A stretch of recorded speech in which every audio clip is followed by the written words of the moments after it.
আগে তো দিনে 2-1টা খাইতাম, এখন কি পুরো প্যাকেট লাগে নাকি?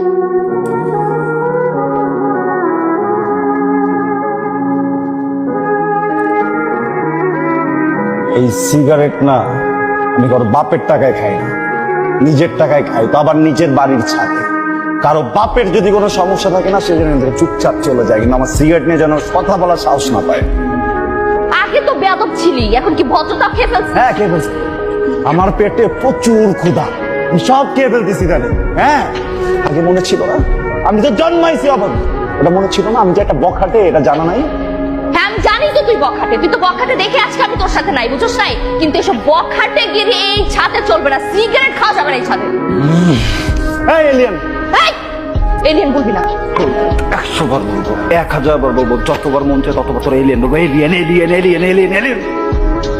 আমার বাড়ির ছাদ, আমি গাঞ্জা খাবো, মদ খাবো, সিগারেট খাবো, যা মন চায় তাই খাবো। তো গাইস, আজকের ভিডিওটা কিরকম লাগলো অবশ্যই কমেন্টে বলবো, আর এরকম ভিডিও পাইতে আমার চ্যানেলটা অবশ্যই সাবস্ক্রাইব করে রেখে দিবে। তো ভালো থাকো, সুস্থ থাকো, দেখা হচ্ছে নেক্সট ভিডিওর মধ্যে।